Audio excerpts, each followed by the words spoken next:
নমস্কার। ভারতের স্বাধীনতা আন্দোলনের ইতিহাসে এমন একজন মানুষ আছেন যার জীবন যেমন বিষময়কর, তার মৃত্যুও তেমনই প্রশ্নঘেরা। তিনি হলেন নেতাজি সুভাষচন্দ্র বসু। আজও বহু ভারতীয় বিশ্বাস করেন নেতাজি মারা যাননি। আবার ইতিহাসের সরকারি নথি বলে তিনি 1945 সালেই মৃত্যুবরণ করেছেন।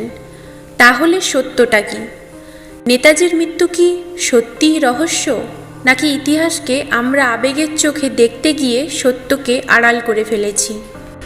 আজ আমরা কোনো মতবাদ নয়, শুধু প্রমাণিত ইতিহাস নিয়েই কথা বলবো। 1945 সাল, দ্বিতীয় বিশ্বযুদ্ধ শেষের পথে।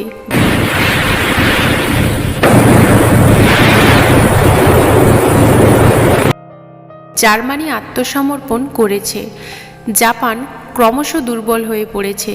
হিরোশিমা ও নাগাসাকিতে পারমাণবিক বোমা পড়ার পর জাপানের পরাজয় প্রায় নিশ্চিত। এই সময় নেতাজি সুভাষচন্দ্র বসু দক্ষিণ পূর্ব এশিয়ায় অবস্থান করেছিলেন। আজাদ হিন্দ ফৌজ সামরিকভাবে বিপর্যস্ত, কিন্তু নেতাজি এখনও হাল ছাড়েননি। তার লক্ষ্য ছিল যে কোনোভাবে ভারতের স্বাধীনতার লড়াই চালিয়ে যাওয়া।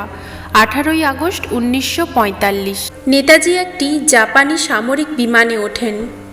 গন্তব্য সোভিয়েত ইউনিয়নের দিকে যাওয়ার চেষ্টা।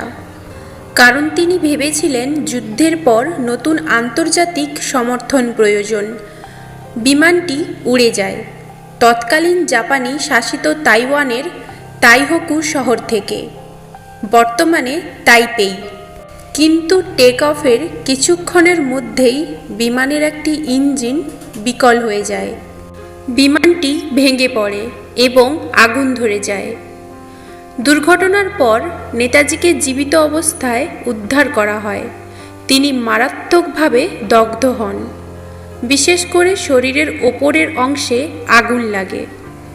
তাকে নিয়ে যাওয়া হয় নিকটবর্তী একটি সামরিক হাসপাতালে।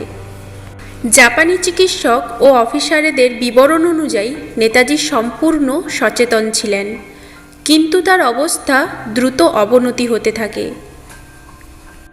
সেই দিন সন্ধ্যার দিকে তিনি শেষ নিঃশ্বাস ত্যাগ করেন। এই বিবরণগুলি লিখিত সাক্ষ্য হিসেবে আজও সংরক্ষিত আছে। নেতাজির মৃত্যুর পর তার দেহ দান করা হয়।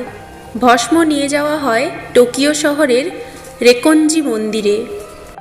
এই ভস্ম আজও সেখানে সংরক্ষিত আছে।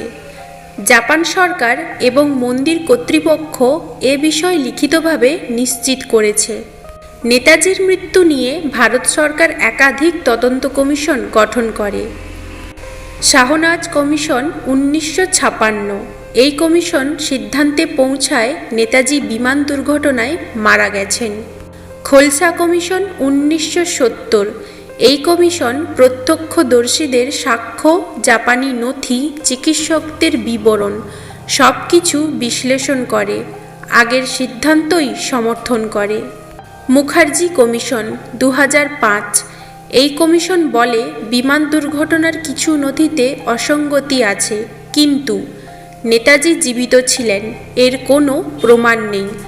ভারত সরকার এই রিপোর্ট গ্রহণ করেননি। তাহলে বিতর্ক কেন? প্রশ্ন ওঠে, যদি নেতাজি মারা গিয়ে থাকেন তবে বিতর্ক এত বছর ধরে কেন? কারণ দেহ ভারতে আনা হয়নি। বহু নথি দীর্ঘদিন গোপন ছিল। নেতাজির জনপ্রিয়তা ছিল আবেগপূর্ণ। মানুষ বিশ্বাস করতে চায় এত বড় নেতা এভাবে হারিয়ে যেতে পারেন না।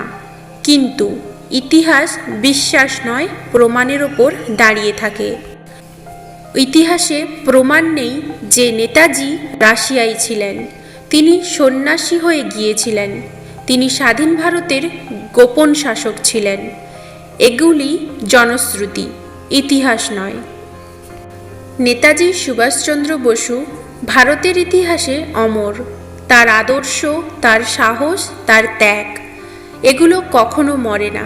কিন্তু ইতিহাসের দায়িত্ব হলো আবেগ নয়, সত্য তুলে ধরা। আজ পর্যন্ত প্রাপ্ত নথি, সাক্ষ্য ও তদন্ত অনুযায়ী নেতাজি 18ই আগস্ট 1945 সালে একটি বিমান দুর্ঘটনায় মৃত্যুবরণ করেছিলেন। এই সত্য মানলে নেতাজির মহত্ব কমে না, বরং তার ত্যাগকে আরও বাস্তব করে তোলে। আপনি যদি চান ইতিহাসকে গল্প নয় সত্য হিসেবে জানতে, তাহলে এই চ্যানেলটিকে সমর্থন করুন। আজকের জন্য এতটুকুই। জয় হিন্দ।